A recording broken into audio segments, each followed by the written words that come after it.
Kantang salamin-salamin. Kulam nga ba talaga? Tara at ating pag-usapan. Leader ng grupong Bini. Nag-react na.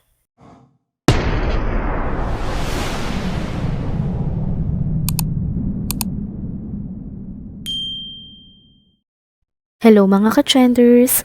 Welcome back muli sa ating channel.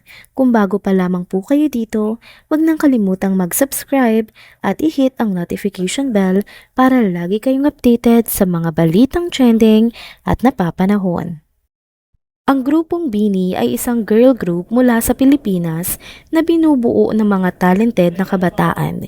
Sila ay kilala sa kanilang catchy at energetic na mga kanta, pati na rin sa kanilang mga mahuhusay na performances sa stage. Ang Bini nga ay mayroon ng malakas na fanbase at patuloy na nakikipag-ugnayan sa kanilang mga tagahanga sa pamamagitan ng kanilang musika at mga proyekto. Isa sa mga kanta na sumikat ng Bini ay ang Salamin-Salamin. Sa kabila nga ng pagiging trending ng kantang ito, may mga naglalabasan namang kontrobersya patungkol sa pagkakapareho nito sa mga ritual na kulam.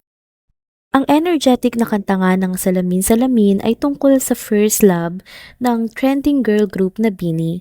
Ito nga ipatok sa marami lalo na sa mga teenager na nakaka-relate dito. Pero ang salamin-salamin ayon sa isang religious Facebook page ay kinumpara sa spell ng isang mangkukulam. Sa umpisa pa lang ng post ay direkta na ang pag-atake ng Follow Jesus Ministry sa kanta. Ito nga ang buong pahayag sa nasabing Facebook post. Witchcraft song na sinayaw sa church, wala ba talagang mali?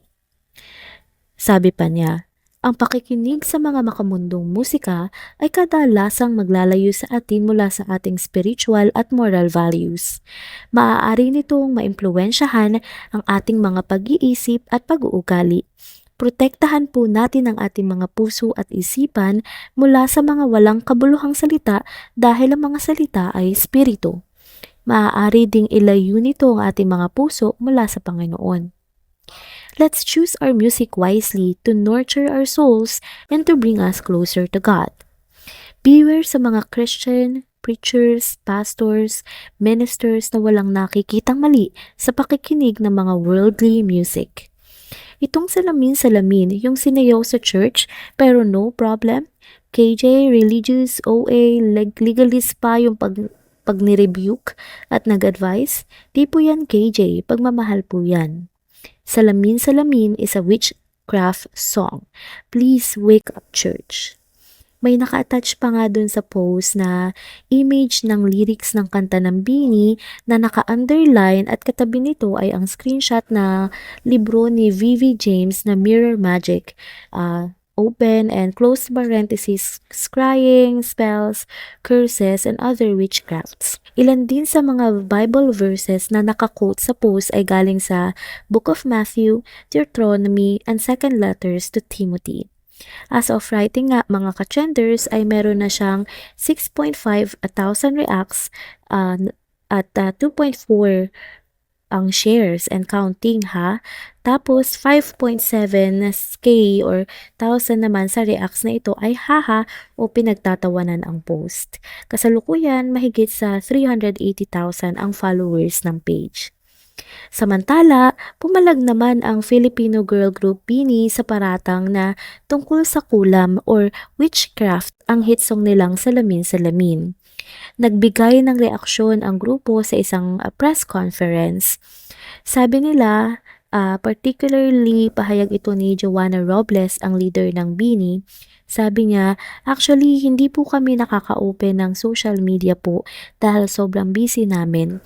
Ngayon lang po namin nalaman yan pero hindi na po natin makontrol yung utak ng ibang tao.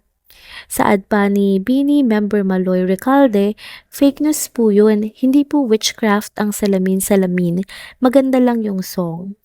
So maliban nga sa salamin-salamin, ang Bini rin ang nasa likod ng dance craze na Pantropiko. So, hindi na nga nagpapatinig ang girl group na Bini sa mga paratang na ito. Sa kabila ng mga kritisismo, nananatiling matatag ang kanilang paniniwala sa kagandahan ng kanilang musika at pagmamahal sa kanilang sining. Ang pagpaparatang na ang kanta ng Bini na Salamin-Salamin ay tungkol sa kulam ay nagmumula nga sa interpretasyon ng ilang individual na nagtuturing sa mga text at mga element sa kanta bilang may kaugnayan sa witchcraft or kulam. Ang ilan sa mga salitang ginagamit sa kanta, pati na rin ang mga imahe at simbolismo ay maaaring pagmula ng ganitong interpretasyon para sa ilan. Gayunpaman, hindi lahat ay sang-ayon sa ganitong pananaw at marami ang naniniwalang ang kanta ay simpleng pagpapahayag lamang ng pag-ibig at hindi may kaugnayan sa anumang uri ng ritual or kulto. So, yan po ang ating update patungkol nga dito sa kantang Salamin-Salamin ng Bini. Salamat sa inyong lahat sa pagtutok hanggang sa huling minuto ng video na ito.